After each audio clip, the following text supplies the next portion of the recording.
Hi everybody. Today I kind of wanted to do an overview about what Fairview really is. I realized last week I did a bit of a myth buster of what it wasn't because so many people are confused that Fairview is just a bunch of cards that you flash through. So this week I wanted to talk about what it is. First and foremost, Fairview is not a curriculum. Fairview is a set of 5 high yield strategies that we apply to a curriculum to help deaf learners become independent skilled readers.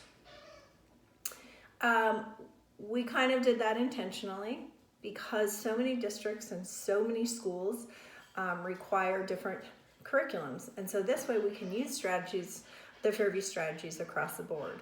Also, Fairview is a strong intervention program. We want to take the 5 high yield strategies of Fairview and incorporate them into Tier 1 instruction and model them in Tier 1 instruction.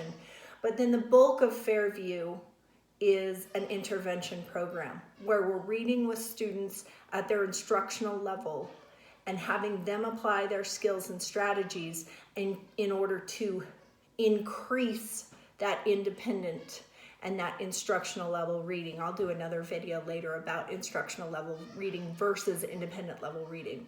But let's talk a little bit about the 5 high yield strategies of Fairview. First is the adapted Dolch, which is based in cards. It's a direct instruction piece.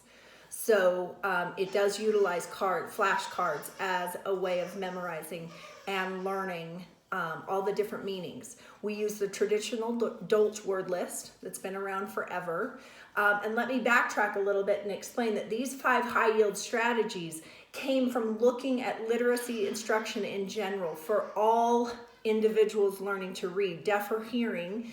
And really the majority of that literacy instruction is on typically developing kids learning to read. So we looked at those and looked at what strategies and what successful instructional methods were used for those kids, and how can we take those instructional methods and apply it to deaf children. So we use the traditional Dolch word list because we know how important those foundational words are pre-primer through 3rd grade for any student to know when reading, and they have to know them rapidly. Most of those words for hearing kids are not decodable, so they just need to be able to see them and know them. So we took that list, so we would expose our deaf learners to that list, and then we applied another strategy which is so important for our deaf students to know, and that is words have multiple meanings. So we start teaching that skill and strategy attached to the Dolch word list. Now, multiple meaning words go well beyond the Dolch word list, but it's a fantastic way to start because we can attack foundational words and start to learn the strategy of finding multiple meaning words. And sometimes when we read a sentence and something doesn't make sense, our deaf learner has represented one of those multiple meaning words incorrectly. So that becomes the first tool in their literacy toolbox. The second strategy is the bridging strategy. And that's learning to chunk words together so that we're not reading just word for word in English order. We're reading for meaning, which sometimes means we're chunking words together to apply meaning to that context. So Fairview created that list. Now that strategy wasn't created by Fairview. That strategy has been taught by successful educators to deaf learners for a very long time. We just attached it to a list in the same format that the Dolch list was created by taking trade books and textbooks pre-primer to 3rd grade and pulling out the most commonly seen phrases and created the bridge lists. But bridging, really the bulk of bridging happens while reading. So that's the second strategy. The third strategy is what we call phonemic awareness or our word study. And really that's just understanding what the vowel patterns of English look like. The approach for word study is very different depending on your student's skills. Auditory, oral skills, completely visual learner. We attack that strategy slightly differently for learners and what their strategy or what their skills are when it comes to English and letter sound correspondence. But really the basis is understanding what vowel patterns, what they look like in the English language.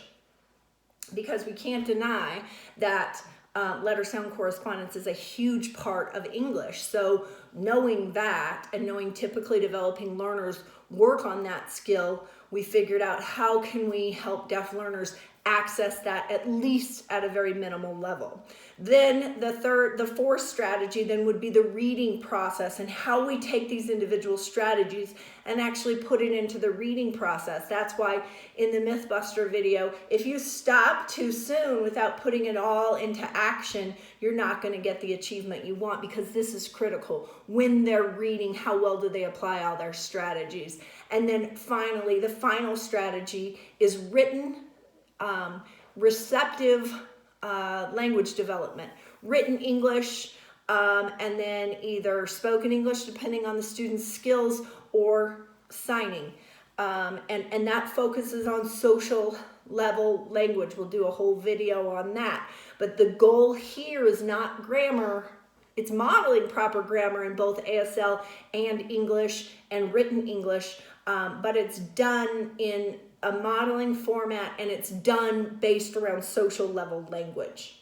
So those are kind of the 5 strategies. We need to teach those simultaneously. It's not finish one, start the next. They have to happen all simultaneously. So again, like always, if you're interested in learning more about what Fairview is, feel free to contact or go to our website, fairviewlearning.com. Thank you.